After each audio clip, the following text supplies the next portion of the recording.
A follow-up now to a story that you first saw on Channel 11 News. Last night, we told you about a Pennsylvania consumer group which studied the cost of prescription drugs.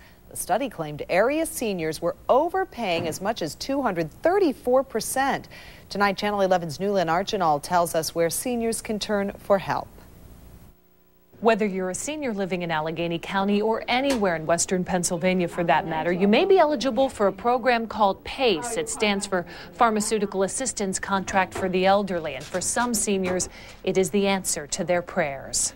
77-year-old Thomas Scholler is a veteran from Brighton Heights. He was supposed to retire almost 20 years ago, has to work now to make ends meet, and applying for PACE to help pay for prescription drugs. I was self-employed. I ran a little business for 34 years, and I didn't put any money away. We're volunteers, and we help the Department of Aging. At the Allegheny Area Agency on Aging, volunteers constantly answer questions about prescription drug help. Here they refer callers to PACE. The agency says the program is a saving grace for seniors who have limited or no savings. It's like striking a vein, hitting gold, because it's a wonderful program and it can really keep their health care costs down. To qualify, you have to meet the following requirements. You must be 65 years or older. You must be a Pennsylvania resident at least for 90 days. If you're single, your income cannot exceed $14,000. For married couples, the income requirement is $17,200. Another program called PaceNet accepts people with slightly higher incomes. You can find an application at almost any area senior center or pharmacy. Fill it out, throw it in the mailbox. If you qualify, you should get your prescription card back in the mail in just a few months. On the north side, I'm Newlyn Archinal, Channel 11 News.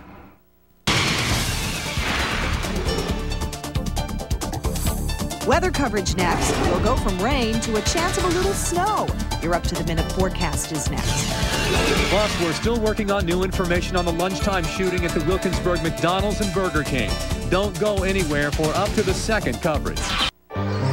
This is Channel 11 Carnegie Science Center weather. All right, rain showers have been kind of in and out in the Pittsburgh area today, and right now they're kind of back in Allegheny County. Our next wave of moderate rain can be seen out here to the north and to the west. In fact, I'm going to take you down a little closer into Beaver County, and here we are, Beaver Falls, Beaver, Midland, catching it pretty good and moving in on Aliquippa right now with moderate rain showers. Now, this is enough rain that there can be a ponded roadway or two there in the heart of Beaver County, and look for that to be sweeping into Ambridge and then points nearby into Wexford, Franklin Park, and Ingomar within the next 30 minutes or so. Also got some rain showers up into Lawrence County. That'll be moving into Butler County before too very long. Let's walk you through our 24-hour forecast, shall we? It looks like this. Scattered showers are going to be off and on here. We'll have them in place at midnight tonight, 40 degrees. A little cold front comes through, and that changes us over to some snow shower activity. There may be a little coating on grassy surfaces as we get on towards morning. 30 degrees at 6 a.m. with stray flurries left over. Windy with a few flurries at 33 degrees at 12 noon. 36 and mostly cloudy at 6 in the evening. And our statistical data for you, 54 degrees right now at Pittsburgh International. This has been another mild day. The average high is 42, 56 for a high, and 41 has been the lowest temperature of the day so far. 71% relative humidity, west winds going at 18 miles per hour, the pressure rising at 2979, and so far 0.14 of an inch of rain at Pittsburgh International Airport. Here's the view from above as we take you back down towards Pittsburgh. Fair weather is dominating across the deep south, but the cloud cover is still holding sway, of course, in the northeastern sector, and the rain showers with the first of a couple of cool fronts that we're dealing with, and the second one is the one that actually packs the little bit of a punch that will drain in the colder air. Looking up to the north and west, Cleveland's down to 46, mid-40s up through Buffalo and Detroit, Alpena, Michigan down into the 30s, and we will see our temperatures take a little bit of a nosedive and just struggle to get up through the mid-30s for a high temperature tomorrow as the cold air comes in behind this cold front and replacing the mild air. We will see the high pressure build in and start to get some sunshine back a part of the picture, and quite a nice warm-up is going to be on the way as we go towards towards the weekend. Let's check your forecast from Channel 11 on the Carnegie Science Center. Windy and colder, showers going over to snowflakes, and again, there may be a slushy coating on grassy surfaces. 30 degrees for a low. Please watch for slick spots first thing in the morning as you get out there for the rush hour. Flakes ending during the early afternoon, and then we'll go into a variable cloud situation. West-northwest winds in the 10 to 20 mile per hour range. Our high tomorrow 36, and we'll check out that 5-day forecast for you now. We're down to 25 tomorrow night, and we go into a mix of clouds and sun for Friday, but it's going to be on the brisk side, 43 degrees, and then falling to the 20s at night. A lot of sun for Saturday, and here comes the warm-up. 48 on Saturday, and we see 57 with a mix of clouds and sun on Sunday, and then into the mid-60s, 66 degrees with a lot of sunshine Monday of next week. And we'll take you out to a 6 to 10 day outlook when we talk again at 6:15. David? All right, sir, thanks very much. Well, after years of debate and construction, one part of the Mon-Fayette Expressway is finally open tonight. You can ride on the toll road from Uniontown to the West Virginia line starting today. Channel 11's Washington County Bureau Chief Stu Brown has the story. The official opening of this expressway is accompanied by rain, but that doesn't stop local leaders from predicting it will help bring about a bright new future for Fayette County. We travel to Florida and we go to Tennessee a lot, and believe me, this is the route we take, and we're very excited over this. Tracy Rogers joins hundreds of folks in a tent on the highway as Governor Ridge cuts the ceremonial banner that calls it the Road to Progress. This 6-mile stretch, called the Mason-Dixon Link, will eventually be part of the 68-mile expressway from Morgantown, West Virginia to Pittsburgh. So I think it's long-term, both strategically important locally, but going to tie this part of the Pennsylvania into southern markets. The highway cuts through an area that has long seen high unemployment and lagging commercial development. Local leaders regard the expressway as a key part of a plan to attract new business. Residents also look forward to safer driving and saving time. The highways bring people together. I think that's the great thing about a highway such as this. Operated by the Pennsylvania Turnpike Commission, the road has toll booths with such new features as toll charge cards for truckers and other heavy users, and automatic change makers up to $5 bills. For the first time in the state, call boxes will offer two-way communication with a radio operator in Harrisburg. It cost $140 million to build this section of the Mon-Fayette Expressway, and car and truck drivers will help to pay for it with their tolls ranging from 50 cents to $3.75. In Fayette County, Stuart Brown, Channel 11 News. All right, Stu, thank you very much. And county-by-county coverage now at 5:30. Police in Westmoreland County have identified the man who was killed by a farm tractor yesterday. Max Krimpaski was working at his West Newton farm when the tractor rolled over on him. Police say it was parked on an incline and the brakes failed. Police in Washington County think a teenage girl was abducted by her non-custodial mother. The girl had been missing since Monday. Police believe her mother picked her up at California High School and took her to Arizona. And in Mercer County, police have found one of the 7 escapees from a Grove City school. The boy escaped from the Georgia Junior Republic last week. 6 other juveniles who also escaped are still at large. An Auto Information Service has released the list of cars that are most targeted by car thieves. According to the CCC Information Service, the 1989 Toyota Camry is the most stolen vehicle for the 3rd year in a row. Other cars on the top 5 include the Ford F-150 truck, the Honda Accord, the Chevy C-1500, and the Acura Legend. Local college students say they don't want to pay anymore. That's why they want to sell the naming rights to a new building. We're live with the mobile newsroom.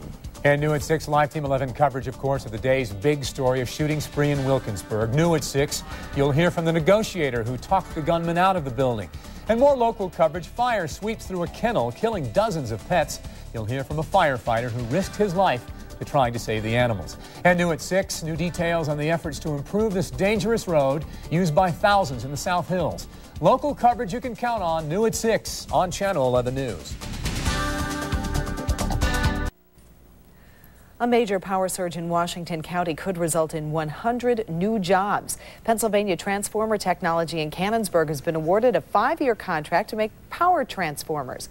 The transformers will be used by a Detroit power company. The extra work means the Canonsburg company could hire as many as 100 new workers in the next year. Firefighters took only minutes to put out a raging house fire, but it still wasn't fast enough.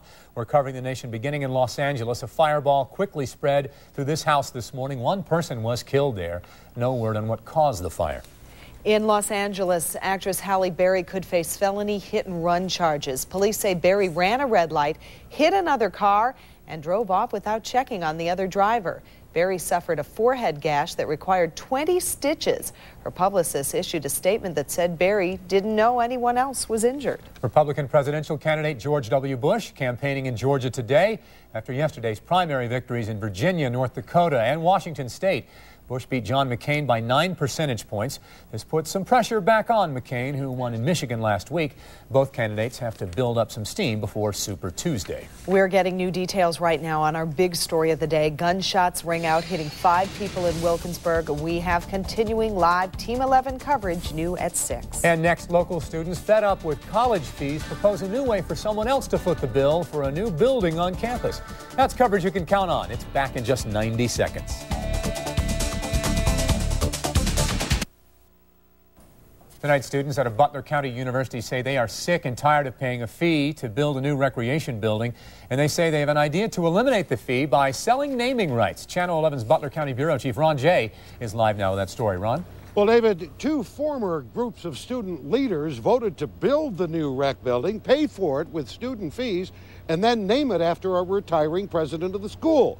But the present school leaders say they want to sell the naming of that rec center and keep the fees. We have the right to do so. We had a referendum in 1999, in November of 1999, which the students of this campus voted to sell the naming rights. So we, as the representative, are working on their behalf to do so. In 1994, a different group of student body leaders voted not only to name the rec center after retiring Slippery Rock president Dr. Robert Abersold, but to charge students $65 each per year for 25 years to pay the $11 million cost of the building. The present leaders believe if the naming rights are sold to a corporation, the $65 annual fee or a reduced fee could help students in other ways. If President Abersold is actually in favor of helping students, but I think what better way to help students than to funnel money into organizations such as athletics, student organizations, and clubs. The school, however, maintains the student body government is showing a disregard for the work and wishes of past student leaders. We might be able to work together and generate some revenue either from donors or from marketing rights related to interior parts of the building, such as the large gymnasium that also serves as a concert venue. Dedication of the Robert Abersold Rec Center comes up March 10th, unless the students get their way. Reporting live, Ron Jay, Channel 11 News. All right, thanks, Ron. A tractor-trailer lost its brakes today and crashed into several cars on a local roadway. We're covering Allegheny County beginning on Pittsburgh's north side. The accident happened this morning on the I-279 off-ramp at the East Street exit. The rig crashed into 4 other cars. It caused a massive traffic backup. One person was taken to Allegheny General Hospital with a minor injury. The 2,000 Pennies for Patients campaign began today at the Walmart in Gibsonia. This is the 3rd annual campaign, which benefits the St. Barnabas Charitable Foundation's Free Care Fund. Channel 11's Jodine Costanzo served as Mistress of Ceremonies today. The goal of the campaign is to collect 1 million pennies. The donations will be used to provide medical care for poor and low-income patients at the St. Barnabas nursing homes. That's all for Channel 11 News First at 5. Channel 11 News at 6 starts right now. A deadly shooting spree in Wilkinsburg. 5 people are shot at an apartment and at 2 fast food restaurants. Tensions run high as the gunman rushes into a building full of people. Children are later rescued from that building. Then relief as the suspect is captured and driven away. You watch the drama unfold live on Channel 11 and PCNC all afternoon as police search for the gunman responsible for the violence that was apparently racially motivated. Here is the very latest now. 2 people are dead. They have not yet been identified. 3 people are wounded. They're at UPMC Presbyterian Hospital, and the suspected gunman, Ronald Taylor, is in custody. We have Team 11 coverage. Amy Marcinkowitz talks with a maintenance worker who had a close call at the start of the shootings. Dr. Mike Rosen will update us on the victims. Alan Jennings talked with the man who got the suspect to surrender. And Rick Earl talks with people trapped inside the Penn West building when the gunman went inside. We start with Amy live in Wilkinsburg. Amy, what have you learned new since 5:30? Well, Peggy, I can tell you that we have confirmed the first person shot was the maintenance man at Taylor's apartment who came to fix his door. He was the first person shot and killed. 5 people shot in this tragedy. A community tonight is asking why, and at least 2 people I talked with say they're glad they didn't meet up with this guy today. Looking at the weapons, police say Ronald Taylor could have done more damage. Still, in a matter of minutes, police say he went down this block on a shooting spree. Shot a maintenance man at point-blank range. Police say because he didn't fix his door right. I would have been the one shot if he'd have found me. John DeWitt is also a maintenance man at the Woodside Garden Apartments where Taylor lives. He was also working on that door. He got away before the violence started. We just finished the door, and I come out of the apartment. I was picking up things, and he told me, he was calling me names, and he says, you're going to be dead. Police say Taylor shot a Burger King employee, shot an innocent man sitting in this van at McDonald's, went inside behind the counter, shot the manager, and then back outside to the drive-thru and shot a man waiting for his lunch. The whole time, Rebecca Van Kirk, Taylor's landlord, knew he was gunning for her. He shot my contractor in the throat. There at the building? There at the building on Wood Street in front of my other maintenance man. Police say he got sidetracked, barricaded himself in this building where 37 kids were in daycare, senior citizens in therapy, and doctors and nurses wondering who he was when he entered with a gun. So he had 1 bullet left, and he didn't know which one to use it on. Now, we can tell you at this hour, police are still questioning Taylor. A lot of people in this community want to know why, want to know what the motive was, and maybe we will get some of those answers after police finish questioning this suspect. Reporting live in Wilkinsburg, I'm Amy Marcinkowitz, Channel 11 News. All right, thanks, Amy. We're going to check back with you later. Now for the latest on the conditions of the surviving patients, we join Dr. Mike Rosen live at UPMC. Mike. Well, all the victims were male. There were 5 of them. All of them were in critical condition. One was taken to Mercy Hospital. He has expired. The other 4 ranged in ages between the 20s and 50s. One of them has died. That was the maintenance worker, and he died, apparently, as Dr. said here earlier in a news conference, from very severe chest wounds. The other 3 victims that arrived also had sustained single gunshot wounds. 2 of the victims had sustained gunshot wounds to the head, and 1 had sustained a gunshot wound to the face. Dr. Clancy and I coordinated the care and resuscitation along with emergency medicine, critical care, anesthesia, etc. Here's the status of the other 3 victims. They all suffered 1 gunshot wound, as the doctor said, all very serious injuries. Now, 1 has actually a pretty good prognosis. That was the one that was shot in the face. He has multiple facial trauma. He was alert, oriented, conversant, but he does have a breathing tube down his throat now. He is going to have surgery in the near future. The second victim, we don't know what his prognosis is going to be. He had a gunshot wound to the right side of his head. He is currently in surgery. The last victim, unfortunately, his prognosis is not good. He is likely not to survive. He had a very severe injury to his head, and he's in a very deep coma. Reporting live from UPMC in Oakland, I'm Dr. Mike Rosen, Channel 11 News. All right, thanks, Mike. We're learning more tonight about the suspect believed to be responsible for this lunchtime shooting spree, Ronald Taylor. Alan Jennings has been uncovering information about Taylor all afternoon, and Alan's live with new details for us at 6. Peggy, we talked to the hostage negotiator today who talked Taylor into surrendering. It was hostage negotiator Sergeant John Fisher from the Pittsburgh Police Department. After a few tense hours, he finally surrendered. What kind of questions did he ask about the victims? At one point, he made an inquiry as to how many people were shot and their general condition. How did you get him to put down his weapon and come out?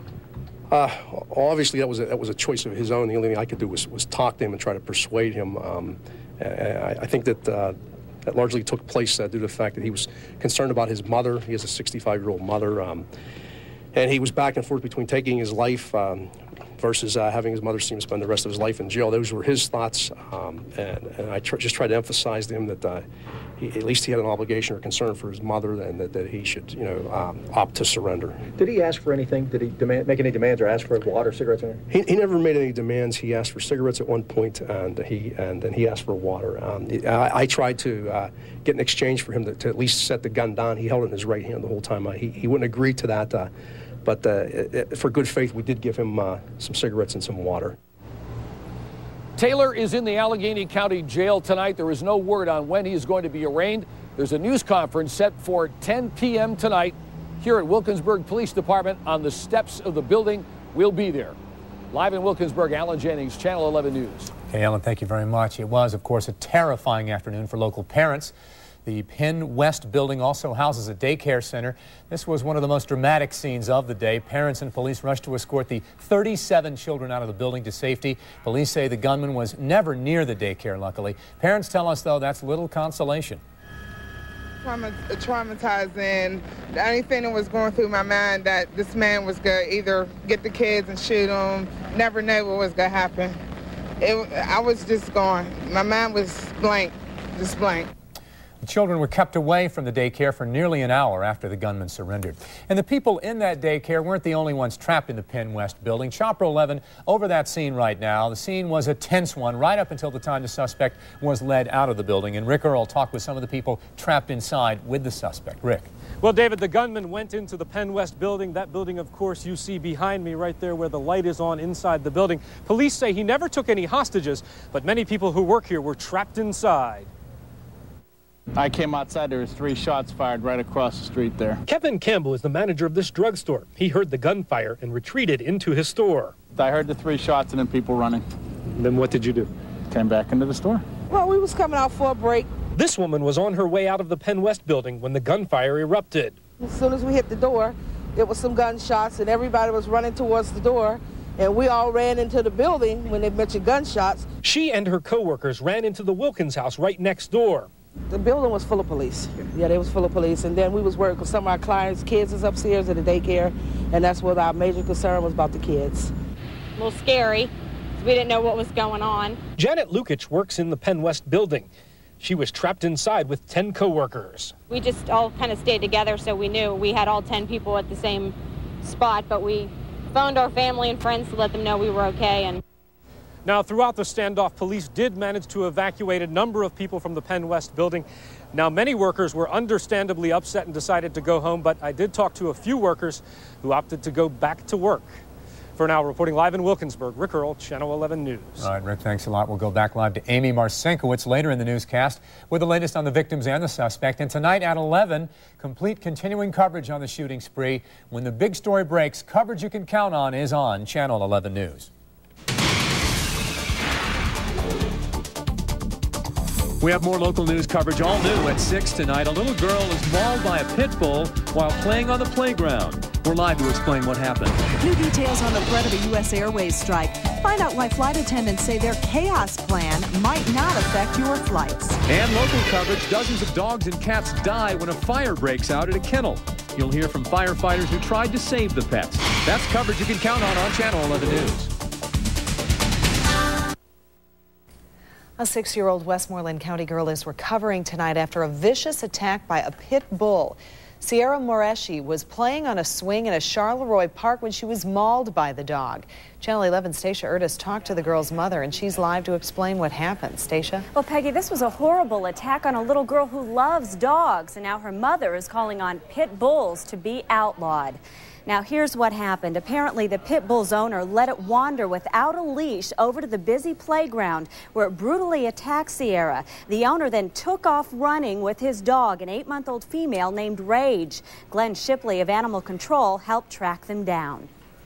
I've never seen a dog act like this dog did. He was just totally out of control, and he just wanted to bite anything that he could. He just totally mauled her. From what I understand, they couldn't get this dog off of her. Somebody has to recognize that these dogs are completely dangerous. They should not be allowed here.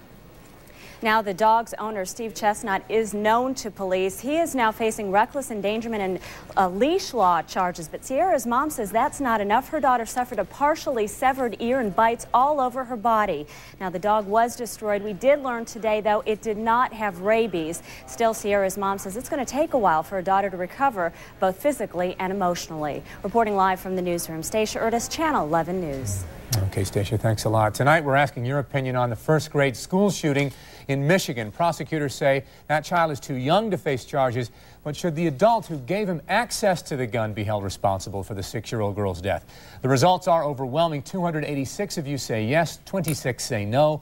Call in with your vote, 1-877-833-WPXI, extension poll. Final results tonight on 11 and 11. And of course, our big story of the day, deadly shooting rampage in Wilkinsburg. We're gathering new details in the aftermath of the shootings, and we'll have more live coverage ahead. And new at 6, firefighters risked their lives to save pets from a burning kennel. We have the complete story. And we have new details on efforts to make this road used by thousands of drivers safer. Plus, if you see news happening in your area, call us toll-free. The number there on your screen, it's 1-800-237-WPXI. Coming up, the fleecing of America, and as a major storm marches across the country, new evidence why this wild weather may be with us for years. That's next here on NBC Nightly News. A tragic fire kills dozens of animals at a Mercer County kennel. That fire happened yesterday at the Strayhaven Kennel in Hempfield Township. And Channel 11's Ron Jay took the mobile newsroom to talk with the firefighters who tried to save the pets. Ron. Of those 60 animals killed, 30 of them were dogs, 30 of them cats. Firefighters did manage to save 5 dogs. The kennels that were close to the fire, you knew there was just nothing that you could get out of those. At that point in time, we were trying to save the property. Unfortunately, there wasn't much that could be done. Strayhaven is a non-profit organization staffed mainly by volunteers. It receives no county or state assistance and operates on donations and fundraisers. 4 of the 5 dogs saved from the fire were taken to the Greenville Veterinary Clinic. 1 has already been adopted by one of the workers here. The 5th dog is in another clinic. The shelter had a lot of live-ins, only putting animals to sleep when they displayed distemper. The manager is doubly upset because 4 of the animals that died were her personal pets. I personally lost 2 of my own dogs. They were here just so I could play with them when I was at work. 2 boxers I lost. I lost 2 cats that I'd had for 18 and 20 years. They just lived here because everybody loved them. Over $100,000 damages to this nonprofit organization. If you'd like to help them rebuild, call 724-588-7038. In Greenville, Ron Jay, Channel 11 News. New details tonight on a dangerous road in Pleasant Hills. The Pleasant Hills Council ordered a traffic engineering study on Lebanon Church Road. People living on Rich Allen and Clover Drive say there have been too many accidents there. PennDOT says there isn't enough traffic for a traffic light at that intersection. Council will use the recommendations to make changes at the intersection. Well, if U.S. Airways doesn't shut down first, a flight attendant strike might not be so bad on Pittsburgh Flyers. Flight attendants plan to engage in selective strikes beginning on March 25th. In a letter to flight attendants, a union leader says, quote, "Our goal in chaos at U.S. Airways will be to target the cities in which other major airlines have a substantial presence in the market." Now, most of Pittsburgh's flights are from U.S. Airways. The flight attendants will decide which flights to strike in the coming days. Some Latrobe Bulletin workers marked the one-year anniversary of forming a union with an informational picket line at the newspaper office today. The workers protested what they call a breakdown in contract talks with management. The union claims the newspaper's owners delayed bargaining sessions and changed working conditions. The newspaper's owner couldn't be reached for comment. Well, Powerball fever has hit West Virginia tonight. The jackpot there is worth $100 million. West Virginia is one of 20 states taking part in the Powerball. Lottery hopefuls are coming in droves for a chance at the big prize. Not everyone who buys a ticket, of course, is from West Virginia. Plenty of people come in from out of state for a chance at that major jackpot. It gets very busy. The lines do get backed up. They play 25 to 30 at a time, so it gets pretty backed up. People from Pittsburgh comes down here. They buy a lot of tickets? Yes. You bet. The odds of winning the jackpot are about 1 in 80 million, but why not take a chance? After taxes, the winner would get about $51 million. This is Channel 11 Carnegie Science Center weather. Hello, Trafford senior citizens. Thanks for the hospitality shown me there at your meeting this afternoon. And if you did any driving around today, you did it in some rain showers. They've been in here off and on. Scattered showers will be with us at midnight tonight. And 40 degrees. We'll be at 30 by 6 in the morning. Cold front goes through, so we change over to some snow showers. There may be a slushy accumulation on grassy surfaces. Windy with flurries, 33 at noon, and mostly cloudy, 36 at 6 in the evening. So a different kind of a day coming up on the horizon tomorrow. Rain showers, moderate in intensity in southern Butler County and moving into the northwest corner of Allegheny. And Aliquippa, Ambridge with moderate downpours, Wexford, Ingomar, on up to Valencia, Evans City. You've got them too. Take it easy out there. If you're going to be driving out and about, there may be a ponded roadway or two to deal with. Let me show you some temperatures. Expected lows tonight. First of all, 51 degrees is the current rating, 58 for our high, and 41 for the low this morning at Pittsburgh International, 77% humidity, and west winds going at 17 an hour. Pressure rising 2982, and 0.14 of an inch of rain in the gauge at the airport. Overnight lows at or near 30 degrees. Watch for a slick spot. First thing in the morning, we will only go to mid-30s for highs tomorrow with, again, some windy conditions and some flurries blowing around in western Pennsylvania. One cold front is through. The second one goes through, and that changes our rain showers over to snow showers overnight. And the cold air kind of drains in with those blustery west-northwest winds. Eventually, high pressure will get in here with some sun towards the weekend and a warm-up. The forecast from Channel 11 in the Carnegie Science Center looking like this. Windy and cold, showers going over to snowflakes. Let's call it 30 degrees first thing in the morning. Tomorrow, flakes ending by early afternoon. We go into a variable cloud situation. The high 36. And then for our 5-day forecast, the balance of it looking like this. 25 tomorrow night, a mix of clouds and sun. Friday, we go to 43.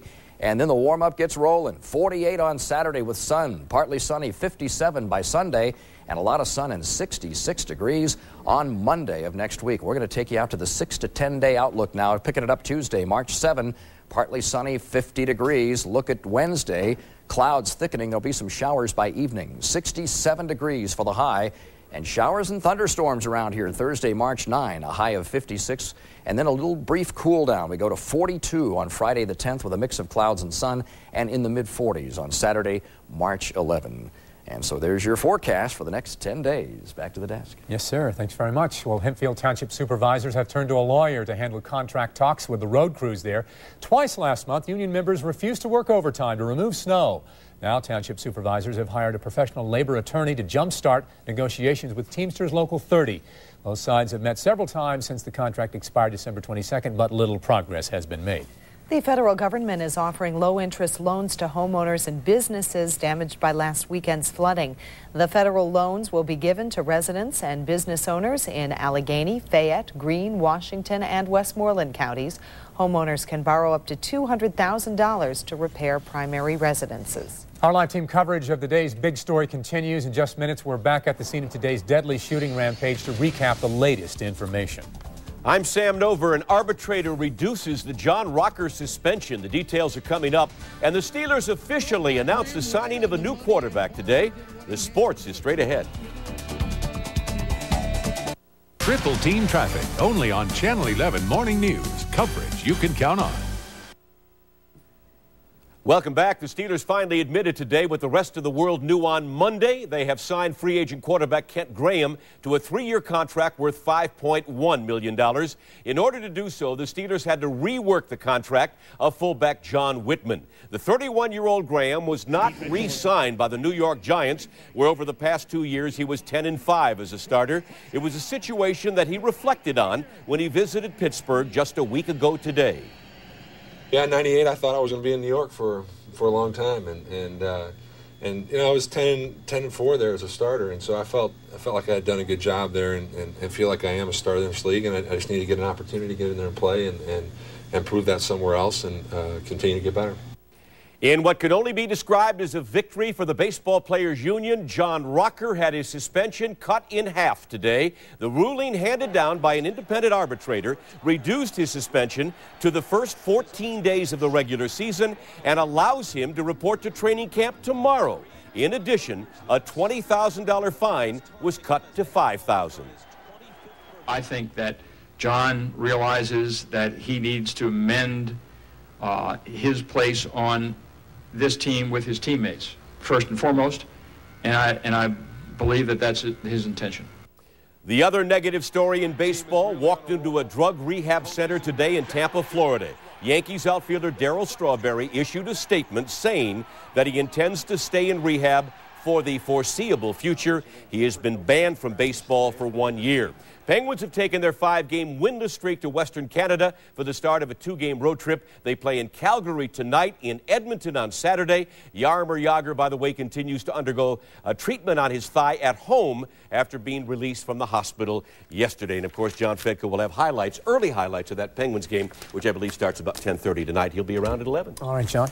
Sam. That's all right, David. I understand. It's been a long day. What can I say? My apologies. We have new information on our big story of the day. Of course, 2 people were killed, 3 wounded in a deadly shooting spree in Wilkinsburg. The suspect, Ronald Taylor, is in custody, and Channel 11's Amy Marcinkiewicz is live at the scene with the new details. Amy. Yes, David, and as police question him tonight, the coroner's office has just confirmed for us the names of 2 of the victims. I can tell you they are 55-year-old John Kroll, K-R-O-L-L, of Tappet. He is the maintenance man. He was the first person shot at point-blank range. He died. 71-year-old Joseph Healy of Wilkinsburg. Now, we don't know if he was a customer or the McDonald's manager, but we can tell you that the coroner's office tells us he is dead. The other 3 people that were injured are in critical condition tonight in local hospitals. This has been a devastating day for this community. It basically shut down the town when police sealed off a 4-block area as a crime scene. But already, folks will try to start the healing process. The Christian Church in Wilkinsburg is holding an anti-violence vigil and prayer service tonight at 7 o'clock. That's just in about a half an hour. Wilkinsburg police will update us at 10 o'clock tonight at a news conference. Of course, we will be there. We will carry that news conference live on PCNC, and we will, of course, bring you the very latest information in a live report tonight on 11 at 11.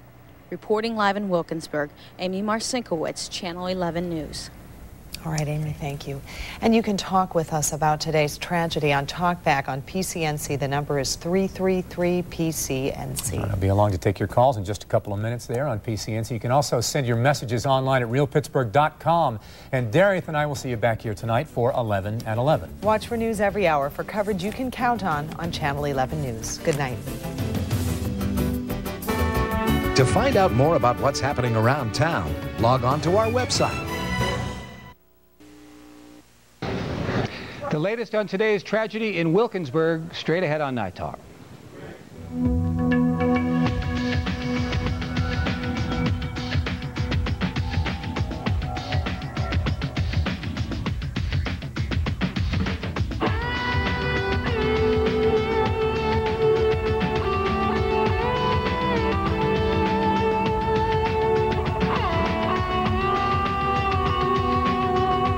Studio A, here's John McIntyre. Hi, everybody. Welcome to the broadcast. Well, you probably know about today's horrible tragedy in Wilkinsburg. As you probably know, 2 people are dead and 3 others were wounded today. Police say the man responsible for all of this is a man named Ronald Taylor. Before we finish up this evening on the Night Talk program, we will hear from Mayor Wilbert Young, the mayor of Wilkinsburg, John Fisher, the Pittsburgh police hostage negotiator who persuaded Mr. Taylor to give himself up, John DeWitt, a maintenance man at the scene who was in on the beginnings of this and thinks he may have been partially responsible for angering the suspect. We will talk on the telephone to Janet Lukic, who was among those trapped in a building that was for a while occupied by Mr. Taylor, and who was understandably frightened for a time as a result. You will hear on videotape from a man by the name of Arthur Moore, who actually burst into Mr. Taylor's apartment after he set it on fire. And Dr. Paul Friday, a counselor, will be here as well to tell us how some of these people might try to cope with the understandable grief that results from a tragedy like this. First, we'll get to the local angle on this in just a moment, but we want you to see how it played nationally across the country today. It was the lead story on NBC Nightly News, and here is how it played on NBC earlier this evening. Around 11 a.m., the first sign of danger. Police respond to trouble at a suburban apartment building near Pittsburgh. Find a man shot to death after a dispute, the apartment on fire. Moments later, the terror in this small town accelerates. Almost immediately, we got information at the McDonald's that there were multiple gunshot victims there. I came outside, there was 3 shots fired right across the street there. As patrons scatter, he walks across the street, then allegedly goes up to a car in a parking lot and shoots a man in the head as the man's horrified stepdaughter looks on. Without warning, he shoots another man inside the restaurant. Then witnesses say again outside to the drive-thru, where he shoots the driver of this car. 5 people have now been shot. It's less than an hour since the shooting began. As police give chase, they too become targets. The actor at that time, when he was confronted by our officers, pulled his firearm, aimed, and fired 2 rounds at our officers. After firing at 2 policemen, the rampage becomes a frightening standoff as the shooter retreats into a nearby building, according to police. 37 children are in a daycare center on the 3rd floor. Then the first break. The children are led to safety before they become hostages. After hours of negotiations with more potential victims trapped in the building, the shooter finally gives up. 39-year-old Ronald Taylor is taken into custody. The toll in Wilkinsburg, 3 wounded, 2 dead. Late this afternoon, President Clinton commented on the latest rash of shootings. These incidents, particularly the one yesterday in Michigan, call on us to recognize the fact that we simply haven't done everything we can do to keep guns away from criminals and children. What happens now? An all too familiar scenario. Another town will try to come to grips with a sudden outburst of random violence, and at least 2 families will start to mourn. Pat Dawson, NBC News, Wilkinsburg, Pennsylvania. Let's go live now to Wilkinsburg, and reporter Steve Chenevey, who is going to cover a news conference which will take place in about an hour. Steve, who's going to talk, and do you have any idea what they might say? Hi, Steve. You're probably unable to hear us right now from the looks of things. Can't hear you. All right, well, I'll tell you what we'll do. We'll try to get back to Steve later in the broadcast if we are able to. Let's take a commercial break right now. When we come back, we will hear from Mayor Wilbert Young of Wilkinsburg when Night Talk continues on the Pittsburgh Cable News Channel.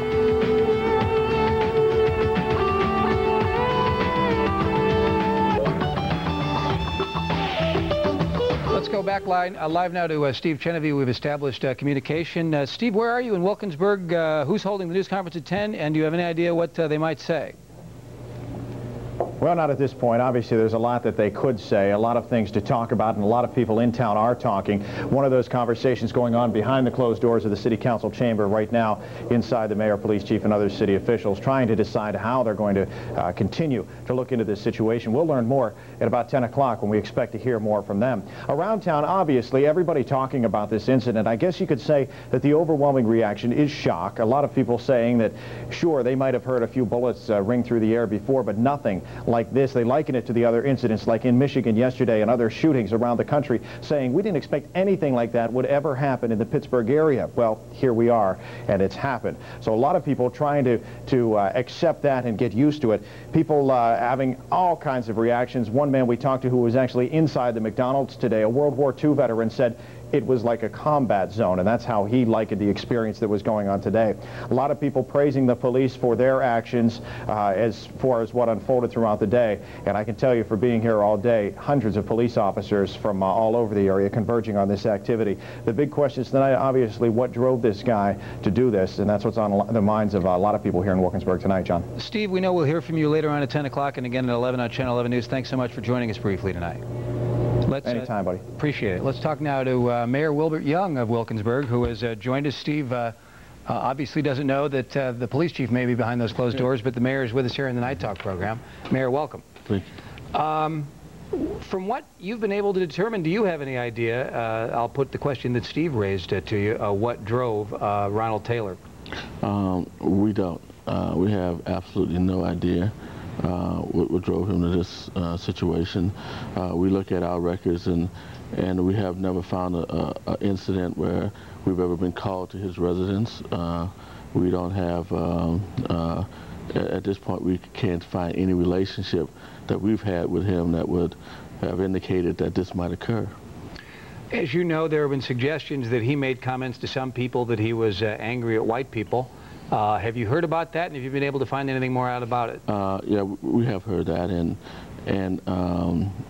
there are continuing to interview witnesses, and I suspect some of the witnesses that they're interviewing at this point are folks who might say that they've heard that, and so we're waiting to find out. And it's unfortunate If he said it, it's unfortunate if he felt that way. It's unfortunate that this happened, period. How were you able to cope with all of this today? I'm sure it was sheer chaos. How did you and your people perform? And I realize you had assistance, I believe, from both the Allegheny County Police Department and the Pittsburgh Police Department. Oh yeah, we had actually there were way more than that. We had Allegheny County, the FBI, state police, county police, sheriff department, the surrounding boroughs of Swissville and Edgewood, and it was well coordinated. They were able to arrest the actor without firing any shots, and I think that was significant. Very significant, and I believe it was your officers who had surrounded him at one point, and I think it was either you or the chief in a news conference earlier today who said they showed remarkable restraint because they could have taken him out, it sounds like. Yeah, absolutely.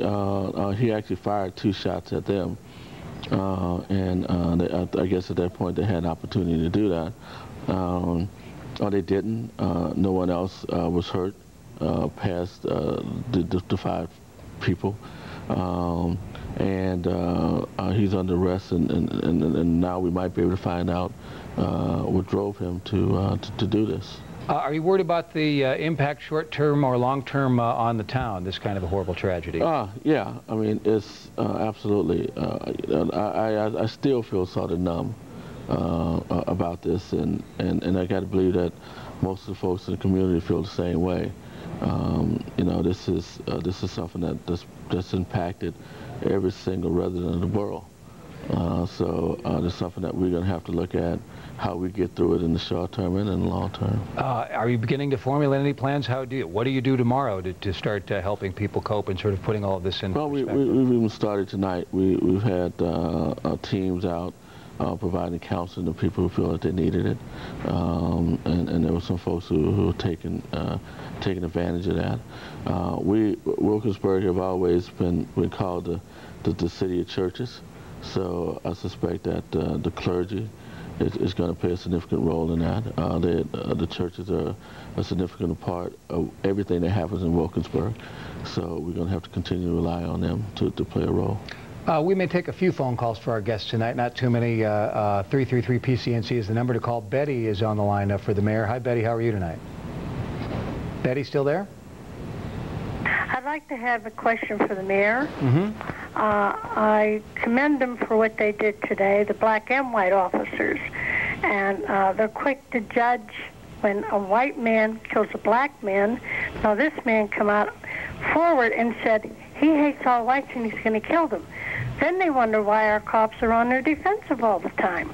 They're both wrong on both sides.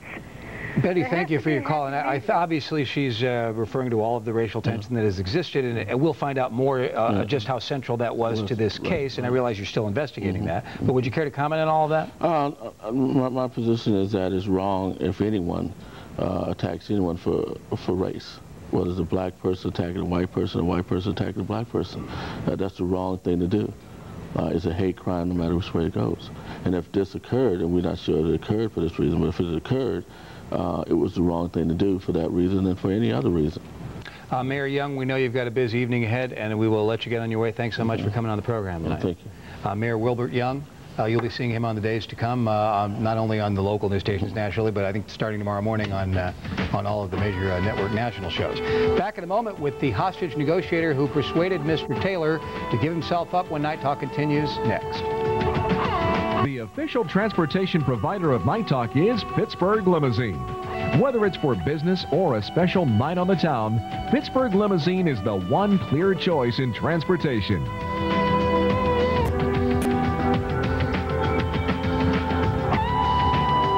Ladies and gentlemen, we're back on the Pittsburgh Cable News Channel talking about the tragedy in Wilkinsburg today. Here's the man who persuaded Ronald Taylor to give himself up when he was holed up in the building there that was the focus of attention all day. He is John Fisher, a Pittsburgh Police Department hostage negotiator. Welcome. There are many victims and there are many people involved in this, but you, sir, in my view, are a bona fide hero. Congratulations. How did you do it? Well, thank you. I don't know if I'm a bona fide hero, but thank you anyhow. We were called in, I guess, to assist Wilkinsburg we initially got a call that there were 5 people shot at the McDonald's on Penn Avenue. And myself and I was with another sergeant, Sergeant Mike Croner, we responded to that area. And there was chaos, a lot of confusion as to who the gunman was, where he was. As things began to develop and we got more information, we found that he was in a building out in that area. And the Pittsburgh Police SWAT team arrived, as well as the Allegheny County Police SWAT team. A SWAT lieutenant from the city of Pittsburgh was on the scene, and he said that they had a location on the suspected gunman. And they asked for a hostage negotiator. I just happened to be there, so I was escorted into the building where I started the negotiations. And that building, among other things, housed a daycare center, I believe. Is the same building we're talking about? That's what I was told afterwards. Right, and a Hope care facility, which cares for old people, some of whom are in wheelchairs. Again, that's what I was told afterwards. So, well, you didn't know that at the time, but of course, a lot of those people were in potential danger, and they didn't know it at the time, but they knew that they weren't allowed to leave the building because apparently police, from what I'm told, had instructed them to all, sort of lay down and stay put, not knowing what floor this guy would go to. So how did you first contact him? On the telephone, or? No, it was face-to-face negotiations. What I mean by that is we weren't looking at each other as you and I were. He was at the end of a hall. He couldn't escape and at the position he was in. And I was at the opposite, and we were about 40 feet apart. And I had a position inside of an office where I could stick my head out of a doorway and look down the hall at him and talk to him from there. So what do you say to him? How do you talk somebody like that into giving themselves up? It's not easy. I initially just tried to establish rapport with him, his name, his age, anything to keep him talking. His intent at that point, he kept telling me, was that he was going to shoot himself. He wanted to commit suicide. And you wanted to talk him out of that? Absolutely, yes. I tried to keep him, or try to refocus him on other things. At one point, he expressed a concern for his mother. He told me his mother was 65 years old, and that he really didn't want her to have to see him spend the rest of his life in prison, and that he'd rather just shoot himself. And I tried to reason with him, and I mentioned that, perhaps, that would hurt her even more if he were to take his life. And so through the course of the negotiations, I kept trying to emphasize that point, his mother and some other family members, until he finally came around and decided to surrender. And do you think that's what finally persuaded him not to kill himself, was just the impact of that act on his relatives? I believe it was, yes. Specifically, probably his mother. Well, we've talked about motive on the program, and it's been talked about all day, all over the media. And you mentioned to me in a conversation prior to the broadcast that he did mention to you that he had a disdain, and maybe that's not strong enough a word, for white police officers. That's right. He mentioned that, and what did he say, or how did he put it, if you can? He told me that he hated white police officers, and then he said that in general he didn't trust any police officers at all. He didn't carry that into a general sense that he hated white people. He never told me that. He just said white police officers, and that he distrusted all police officers. All right, so he didn't say, I killed those people today because I hate white police officers, or I killed them because I hate white people. He was more or less expressing apprehension from talking to you because he hates white police officers. That's the way that I interpreted that, yes, initially, until I developed a rapport with him. And so, but he didn't talk about the motive? No, he didn't. No, he never mentioned a motive to me. Did he talk about these maintenance guys at the apartment building where it all started, with whom he had had disagreements? He said that if you would call that a motive, and I certainly can't at this point, but he said that today that's what pushed him over the edge, was an ongoing problem that he had with a landlord and a maintenance man that were in the building, that worked in the building where he lived. So you're talking to this guy for 2 hours, and at times I guess you're just trying to keep him talking. I mean, do you actually end up talking about things that have nothing to do with the crisis just to keep him talking? I don't know. Sure. I don't know what. Again, you try to keep him focused off of, I guess, whatever's going to drive him to take his life, which at that time was the situation he was in, and I guess coming to realize what he had done. Again, you just try to keep him focused in other directions. I asked him about his family life, if he had children, generalities, just to try to keep him talking. Did he say why he hates white police officers? No, he didn't. The only thing that he went further on to say, in generally speaking, was that he felt that police officers in general wanted to frame black people, that they wanted to lock black people up for no reason, and Again, I tried to steer him away from that. You know, I emphasized that although I'm a white police officer, you know, if those were my true feelings, you know, I wouldn't be here trying to talk you out of killing yourself. And I hope that got through to him. It was either the police chief or the mayor, we were talking about it earlier today, or earlier this evening, who was holding a news conference, and one of them commented they showed great restraint because he was isolated and we could have taken him out. Why didn't you take him out? And I'm not saying you shouldn't have. You captured him successfully, and so all's well that ends well. I guess that's always an option. I mean, and that's really a very last and final resort for the police department. I mean, had that had to occur, I guess so be it. But I mean, you know, there would have been a lot of unanswered questions, I think, at this point had that happened. I mean, you know, specifically, why did he do this? What was going through his mind? And he would have just became another unanswered question. So. Fortunately, that didn't have to happen. Let me try to squeeze in a phone call here, if you don't mind. Sure. Here's a call from Bill. Bill, go ahead, please. Hi, John. I wonder if the police officer heard the interviews I saw on TV, on the local TV, with 3 people where before the shooting started that he hated white people, and that 5 people that were shot. I mean, this is a predominantly black area, Wilkinsburg, but all the victims were white. So I think it was racial. And watching the NBC national news, you know, there was absolutely no indication that you know, that the perpetrator was black and all the victims were white, if there was even anything racial involved. I think the national media, the media is trying to stay away from that unless it becomes firmly established that it's an issue. Certainly, there's reason to believe it might be. Yeah, I think if the situation was reversed, John, that would probably been the lead story, that it was a racial shooting.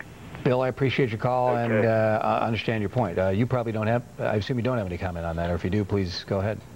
No, I haven't. I hadn't heard what he said. I haven't heard the news since I left that area out there, so I really can't comment. Was there ever a point during your discussion today when you thought, uh-oh, he's going to kill himself? I mean, he's too far over the edge. I've lost him. Yeah, there were a number of times through the negotiations that I thought that was going to happen. He had this loaded gun in his hand, and he continued to place it under his chin, place it through his head, and sometimes he'd put the barrel in his mouth. So you could see him, not directly, but sort of? I mean, you know. No, I was looking directly at him. Okay. And were you ever 40 feet away sitting down. Did he threaten, 40 feet away sitting down, did he threaten to turn the gun on you? No.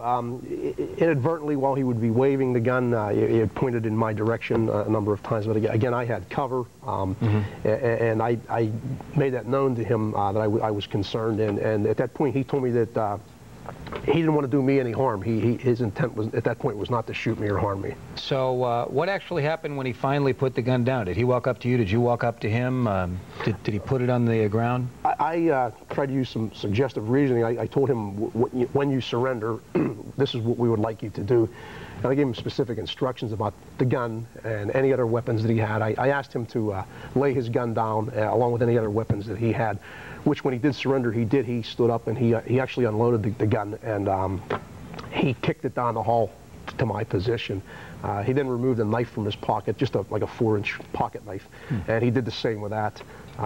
Lastly, I asked him to walk slowly towards me to the halfway point in the hall, where I told him to stop and to turn away from me and to drop to his knees and then drop into a prone position. And I explained to him the process of what was going to take place. We didn't want any surprises. We didn't want to spook him at that point. I told him that there would be 4 police officers approaching him and that their intent was only to take him into custody and not to harm him. And I know you do this for a living. Have you done this many times in your life, or done anything similar? I've done other negotiations, but not quite to this extent or this extreme as today. Well, congratulations, sir. You're mighty good at your job, and the community is thankful for it. Thank you. John Fisher, ladies and gentlemen, of the Pittsburgh Police Department. Back in a moment, we will talk with a maintenance man at whom Ronald Taylor was angry, and we'll tell you more about that in a moment on Night Talk. Night Talk is sponsored in part by Highfield Open MRI, the strongest open magnet in Pittsburgh. Back on Night Talk, we're spending the hour talking about the tragedy in Wilkinsburg. By the way, if you feel like joining with people from the area to discuss this tomorrow night, 11 Listens, a Channel 11 a town meeting will be held tomorrow at the Hosanna House in Wilkinsburg, 8 to 9 o'clock. It may indeed be on the Pittsburgh Cable News Channel, televised live 8 to 9 o'clock. Of that, we are not certain yet, but we are certain that they'll be gathering at 8 o'clock at the Hosanna House tomorrow night if you'd like to join with other members of that community and talk about it. Meet, please, now John DeWitt, who is a maintenance man at the apartment building that Ronald Taylor lived at. John, welcome.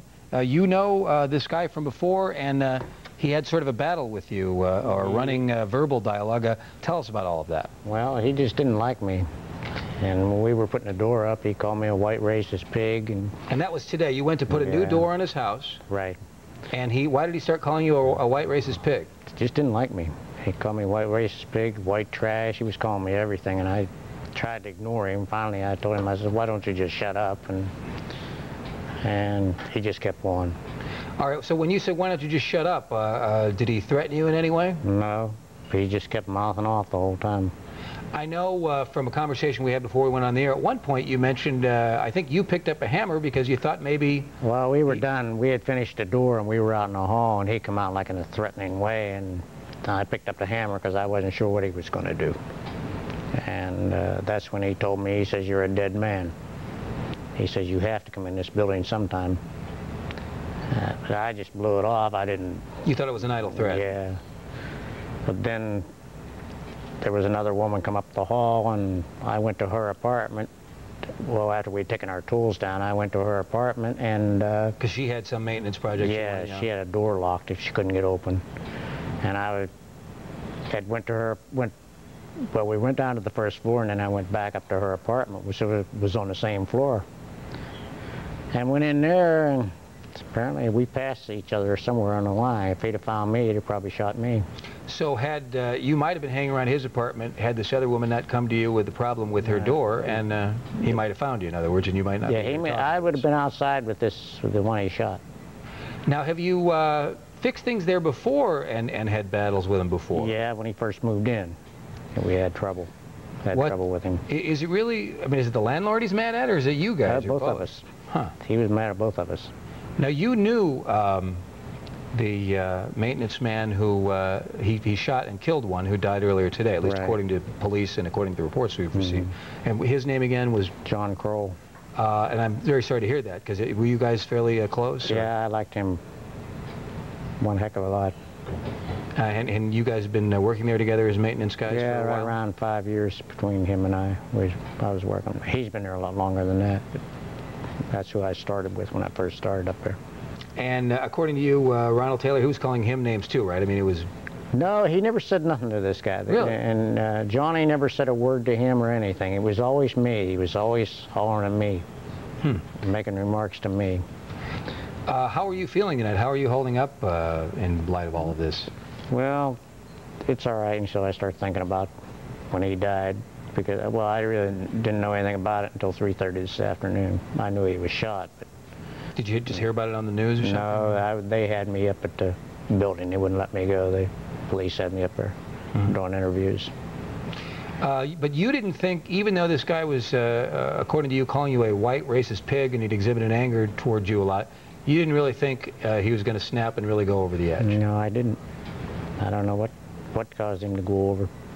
But I know he came out in the hall and he told me, he says, you're dead. And I knew he meant it. Because I said to Johnny, I said, I'm glad you're here to hear this, because when I get back, I'm going to make them call the police on him. Now, I don't know if that set him off or what set him off.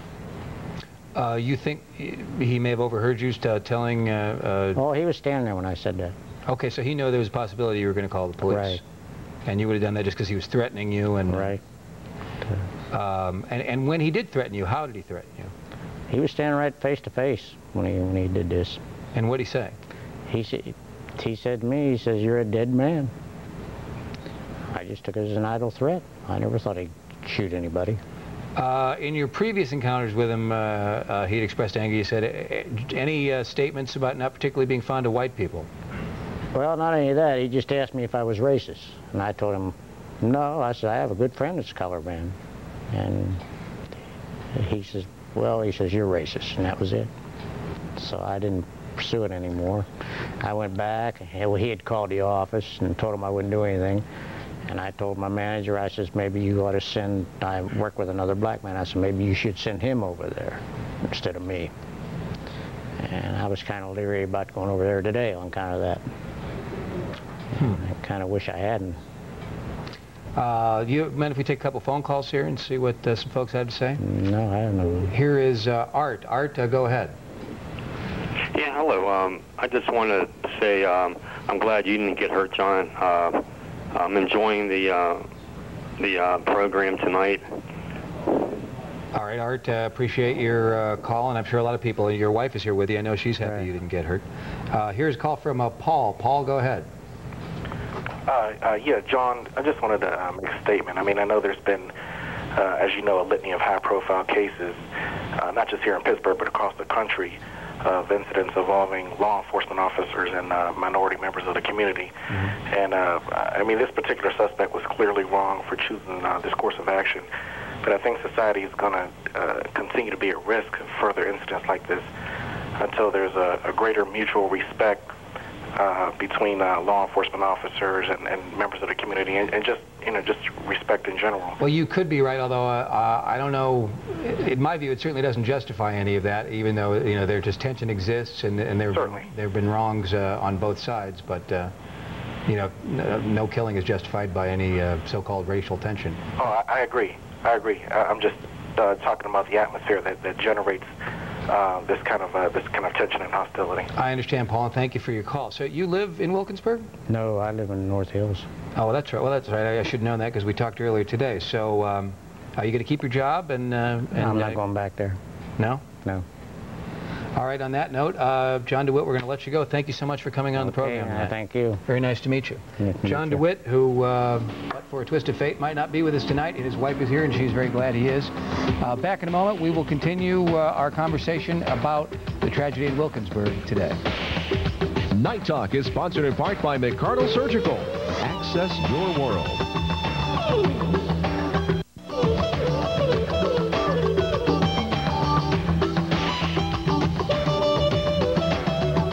Back on Night Talk, talking about the tragedy in Wilkinsburg. In a moment, we're going to talk on the telephone with Janet Lukic, who was among those trapped in the building that was the center of attention today that Ronald Taylor was holed up in for quite a bit of time. But first of all, I'd like you to see something gathered by PCNC Night Talk reporter Susan Brozick, who went out and was fishing to see what she could find in Wilkinsburg today. And she ran into a guy who lives in the same apartment building in which Ronald Taylor lived. And that gentleman's name is Arthur Moore. And as you may have heard, according to police, Ronald Taylor, before he went on his shooting rampage, the rampage of which he is accused, Taylor set his house, or his apartment rather, on fire. Well, Arthur Moore has a relative that lives a couple doors down, and he was afraid that it might be a fire because he saw smoke coming out of that particular apartment. And he went and kicked in the door, essentially. Here is the tale as he told it to Susan Brozick and photographer George Parfit earlier today. Here's Arthur Moore. My mother, she has seen some flames engulfed out this window right here, and her window is right there, so she's seen it, and then she said fire. I immediately ran down the hall, knocked on everybody's door, and then as I did that, I got to the fire extinguisher down at the bottom, at the end of the hall, and I tried knocking on the door, though, and nobody would answer. The door was locked, and so I proceeded to get the fire extinguisher, and I turned around, the door was cracked now, and then I just kicks it open a little bit after I punches the fire extinguisher off the wall because it was like locked. I need a key to get it off, and I started spraying inside the apartment, which I couldn't even get all the flames out. It just kept catching. Did you hear any shooting? What were you hearing? Oh, I heard was some sawing. Like, I knew the maintenance man was outside in the hallway that was sawing on something fixing that man's door, and I didn't hear no shots. I just didn't hear no more sawing, and then I seen smoke. My mother seen smoke, and I came down the hall and went down to the fourth floor to get another fire extinguisher. By that time, Wilkinsburg police did get here, and they made sure I got out the building. I was the last person to leave out the building. Did you see anyone shot? Did you see any? I didn't see nobody in there, but I know somebody had opened that door from in there, or they said it might have been the heat, the intense heat, could have popped the door open, but I don't know. I tried hollering, screaming, and nobody would answer, so I just sprayed from outside the door. Now, the door you were knocking on, the one you tried to get in, that was... The one that was on fire. I didn't know who was in it. I didn't know who lives in that apartment. My main concern was to get whoever it is in there out, because evidently they must be disabled or something. And there wasn't nobody to answer. So I tried my best, you know, to get in there, but I couldn't walk inside the room myself. Now, was that the maintenance man's apartment, or was that Taylor's apartment? I do believe they say it's Taylor's apartment. I know the maintenance man don't live up on the 5th floor. You know, my mother, she lives up here, and I know almost everybody lives up here except for the couple doors behind where Taylor is. I don't go that far down. What did you think when all this was happening? I just thought maybe somebody went to sleep, you know, and left the stove on. But I didn't know it was all this. I mean, I could have got shot, you know, opening up that door, putting out the fire. But that's I had the Lord on my side, and he protected me and let me put out half that fire as much as I could. It smelled like gasoline was in there, like he been doused it. Arthur Moore, who kicked in the door of the apartment set afire by Ronald Taylor, and apparently had a good deal to do with extinguishing the fire before authorities arrived. We're joined on the telephone now by Janet Lukic, who was trapped in the building that Ronald Taylor was in when the hostage negotiator, John Fisher, eventually talked him into surrendering. Janet, welcome. How are you this evening? Janet, you still with us? Janet apparently is no longer still with us. We'll try for just a moment to get her, and then if we can't get her, we'll take a commercial break and try to get her afterwards. Janet Lukic, can you hear me? Hi, Janet. Hi, how are you? All right, I'll tell you what, we'll take a break, and when we come back, we'll be joined by Dr. Paul Friday, and hopefully as well by Ms. Janet Lukic. Stay with us on Night Talk on the Pittsburgh Cable News Channel. The official transportation provider of Night Talk is Pittsburgh Limousine, the one clear choice in transportation.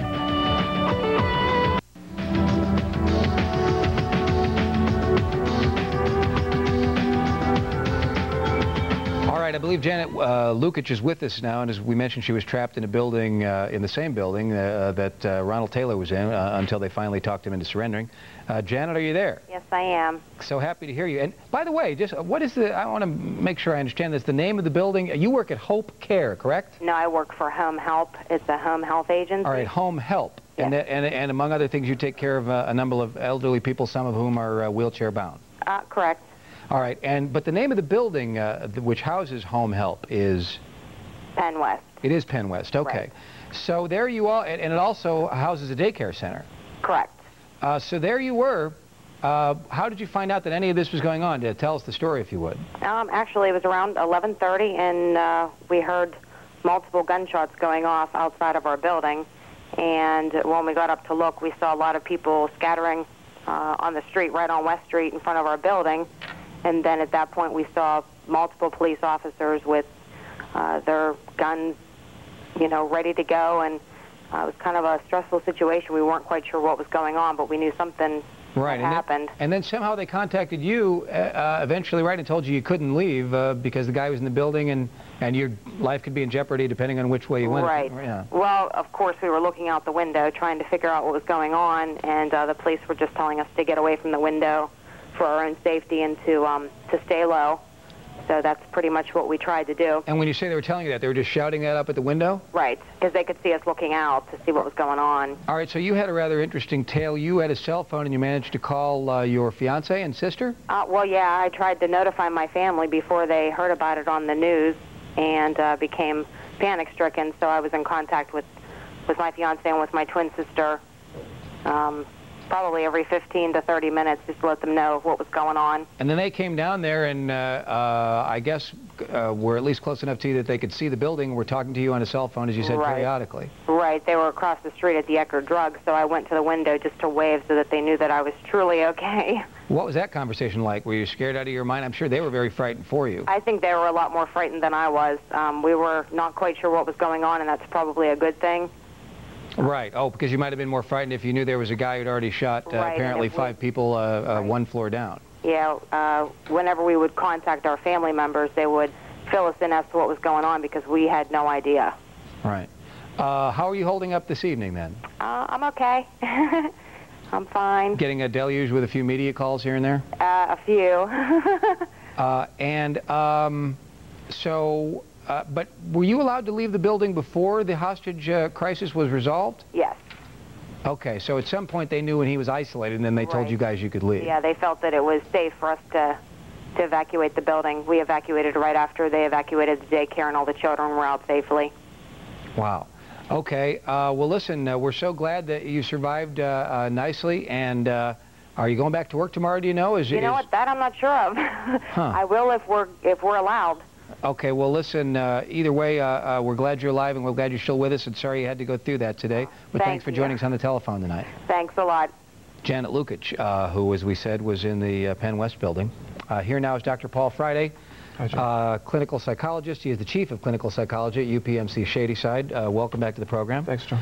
So, how do people cope? And obviously it depends on how close they were to the tragedy, but give us an idea of how people try to get, and a community for that matter, tries to get through something like this.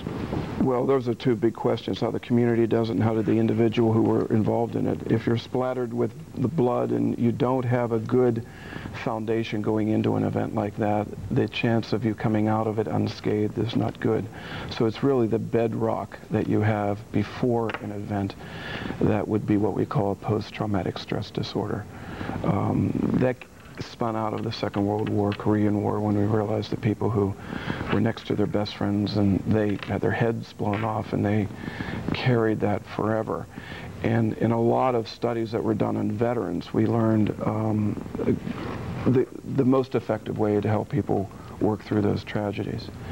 Now, the wars for human beings are between our ears.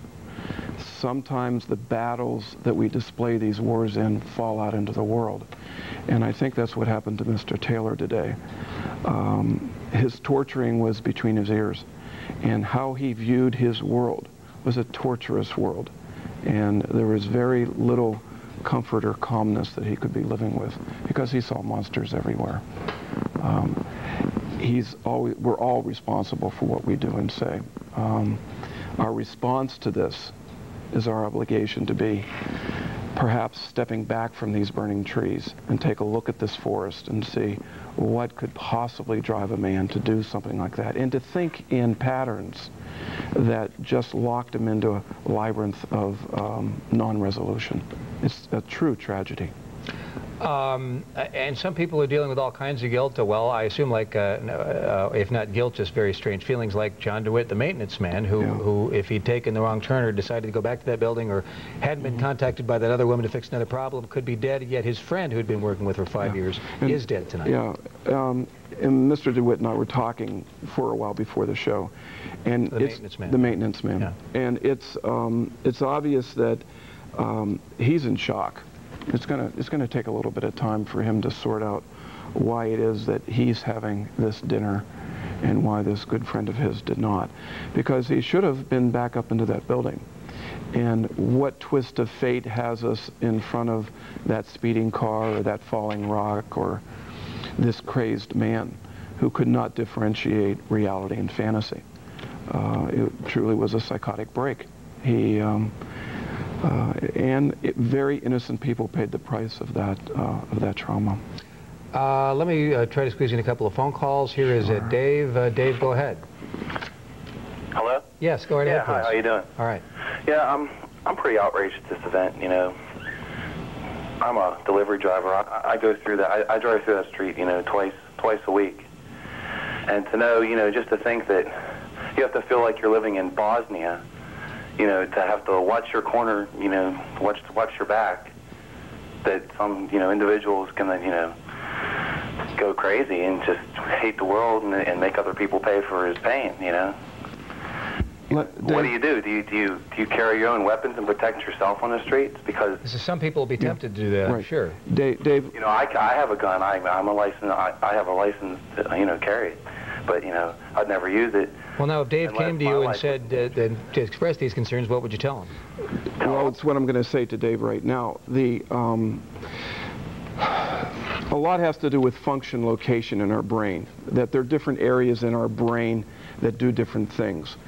And Dave, what you're tapping into is the very deep part of your brain that we call the temporal lobe. And this is where our best and worst fantasies lie.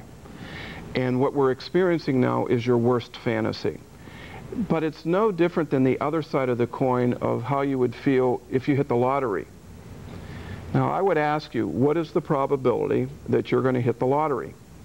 It's very low. Very, very low. The probability of this happening to you is very low. But that part of our brain, the soul of our brain, called the amygdala, kicks out perpetually these fantasies. And this is how we've survived as a species, because we have this part of the brain that constantly surveys the horizon for something that could do us in. David, the probability of something happening to you with a gun tomorrow, equivalent to what Mr. Taylor did today, is probably far, far less than you hitting the lottery. Now, whether you're going to go out and buy lottery tickets tomorrow, I don't know. But I would just offer the top part of your brain that deals with language and logic and probabilities needs to rule. And with that, you're going to feel a lot more comfort. I'm not naive. The world can be very dangerous. But it's more dangerous when we let fantasies make life decisions as opposed to probabilities. All right, and with not much time left, any advice for the people of Wilkinsburg who are, you know, all trying to cope with this, whether they were personally touched or not? Stay together. I would suggest, if you're spiritual, to pray, to try and figure out what it is that's inside of us that could lead us to this tragedy. Dr. Paul Friday, thanks so much for coming up. Thank you, John. Appreciate it. Good Always to see a pleasure. You. Back in a moment with a final word. Stay with us.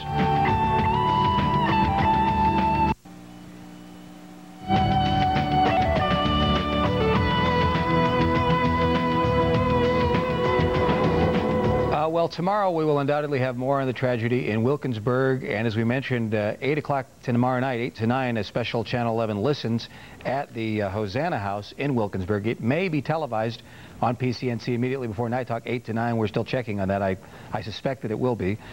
David Johnson was on the news set anchoring for many, many hours today from the beginning of all of this, and it is still with us. David, how are you holding up? Hey, you got to do what you got to do, and this is my job, and I enjoy my job. I hate bringing people news like this. And John, I think you've got to agree, the scenes of those children being walked across the street there, and that one little boy, I don't know how old he was, raising his hands as if to say, I surrender, don't shoot, as he was being led away by police. That's heart-wrenching stuff, and it's happening right here in Pittsburgh. Well, normally I don't like when media people pat each other on the back in the middle of tragedies, because of course the tragedy itself is the important thing, but I must say, having watched much of your coverage today, I thought you and everybody in Channel 11 News did an outstanding job. Yeah, I've got to give everybody a great deal of credit. Just the people you don't see behind the scenes. Chopper 11 did a tremendous job staying up in the air, providing those great pictures all day long. Yeah. All right, well, David and the entire Channel 11/PCNC News team will have much more straight ahead at 10, and of course tonight at 11 as well on Channel 11. Hope to see you tomorrow night on Night Talk. So long.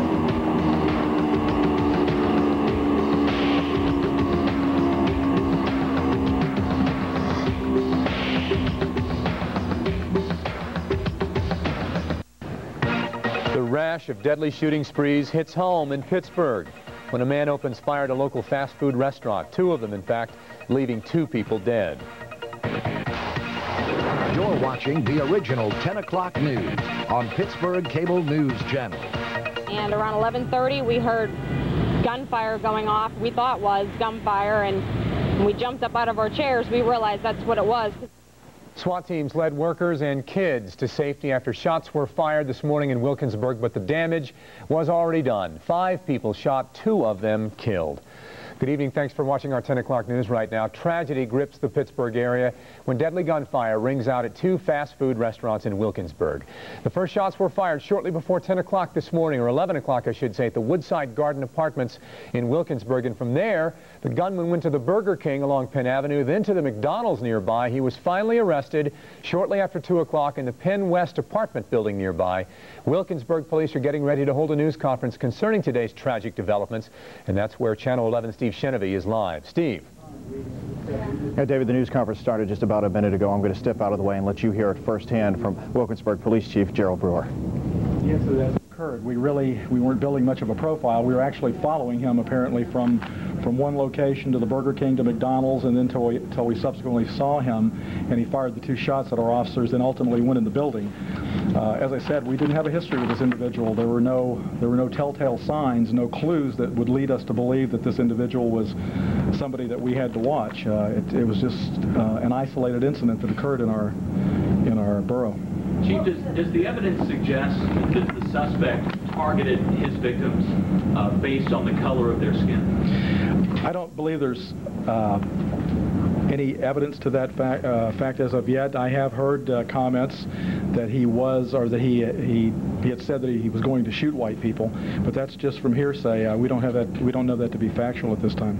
Eyewitness testimony, have you just heard to the effect that he moved people out of the way, saying, "I'm not going to shoot you," and that was that I haven't heard. Just essentially what actually the media has been reporting. Chief, I understand police are now executing a search warrant in his apartment. Can you tell us anything about that? Has that already happened? I believe they're in the process of doing that this time. Right. They're apparently in the process of doing it. We had information they were going to, but I don't know that it's occurred as of yet. Can you fill in any of the other blanks about a motive here? Talk to his friends or his family members or associates of people you might have dealt with. At this point in time, there's still quite a bit of a lack of information as to any specific motive. As I said, there have been some allegations of some racial overtones, but at this point in time, we have nothing factual to understand why this individual did what he did.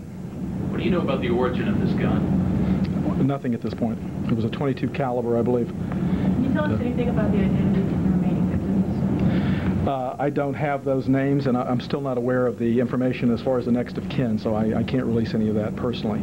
Chief, have you spoken to Mr. Taylor directly? Just briefly, early in the day when he was brought in. What did he have to say? He wanted a cigarette. Earlier you said there was no indication. No. Police fired back at all, and that still holds true? No. Certainly, we did not fire. He opened fire twice on 2 of our patrol officers. The officers did not return fire. They did have cover and concealment. Unfortunately, he got into the building, but Lieutenant Coson and them moved very quickly to isolate him in that building, even though he moved at one time into the room with some of the people that were in the wheelchairs. But we were able to effectuate that dialogue and contain him there while our people were frantically moving those people from the higher floors, including the children, out of there.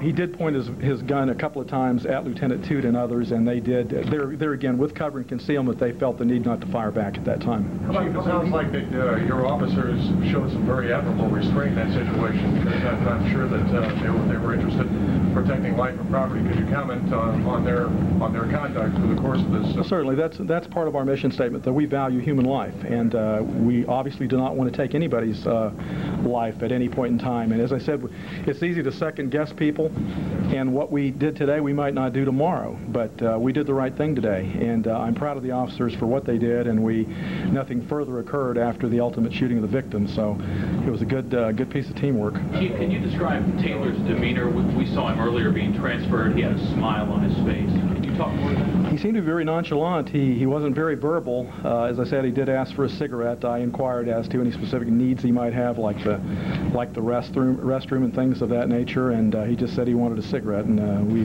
didn't give that to him. Some of along the same line Taylor found, do you have any information about the residency of his family in Wilkinsburg, long-term, short-term, mother? I have nothing on that. But is he a resident? Was he a resident? He was a resident of 1208. Of that address, but nothing about the mother. Did the brother also live in 1208? I don't know that. Yeah. No. No, or you don't know? No. Brother did not? No. But was from Wilkinsburg? Brother? I don't know. Can you tell us how instrumental the brother was in actually ending this? I can't give you specific information. He was brought to me, and I turned him over to the county SWAT team people for the negotiator. What are your next steps going to be as you try to piece together what the motive was and establish if it was, in fact, a racially motivated hate crime? And are you going to be trying to talk to the witnesses, the several suspects, the hostages? Well, at this point in time, the criminal homicide portion of this investigation is in the hands of the county. We'll obviously work as closely with them as we need to. We would like to establish more information as to his motives, his motivation, and specifically the hate crime aspect of this. So we will continue to look at all those things and attempt to find more witnesses and other people that might not have come forward. We intend to re-canvass the area And we're also going to attempt to work very closely with the community to start this healing process. Chief, two-part question. Do you have any better idea how many people were actually in that building, the 10 West building, at the time? And also, we know, or at least we understand, that each of the victims was shot once. Do you know how many shots were actually fired by this individual? Do we have that information? I don't believe they have the total number. We don't know the total number of shots fired. And the numbers of the people? As far as the number of people, approximately 125. Approximately 125 in the building, but as far as the shots fired, the numbers we don't have. In addition to the hostages that were being held, the people in the wheelchairs, there's some information that he had pointed a gun at some women that worked in the doctor's office there. Yes. Can you confirm that he said that he had a bullet left and he was, which one of you will use it on? We had heard that, we had gotten information that he had one bullet left, but I don't know that we had confirmed that at the time. He did take the arm of one of the females, I understand, and tried to move that female to another room or something, but Lieutenant Toot was successful in keeping him pretty well focused in one particular area, and Lieutenant Coson was in that area also. We were just trying to keep him totally distracted as our officers were just running through the building getting people out of there. Chief, was there an actual hostage type situation? Did he ever tell anyone he was holding them? Well, the fact that he was armed and in custody of control of those people in there, that made it a hostage situation. Chief, did he still have a bullet with him when he was apprehended? I don't. Pardon? I don't know. We don't know. What was his brother? What is his brother's name? Did his brother come to you directly, or? I believe his brother came to the scene and then was referred to me, and I made contact, and then again turned him over to the county people for their SWAT team or for the negotiator. Chief, when the suspect, I don't have the name. His name is what? I don't have the name. When the suspect opened fire, the police officers did not fire back. Can you explain that? Tell us why. There again, that was their call at the time. He was somewhat isolated. There were not, there were businesses in the area in that line of fire, and I guess they felt that they had a good visual on him. We had a lot of units coming to set up a perimeter, and therefore it was their call to not to take that shot at that time. So they followed policy and procedure as far as that's concerned? Well, certainly, obviously, under the force continuum, given in those circumstances the fact they were fired upon, they certainly had the right to use deadly force, but they chose not to, and today that was the right thing to do. Chief, can you identify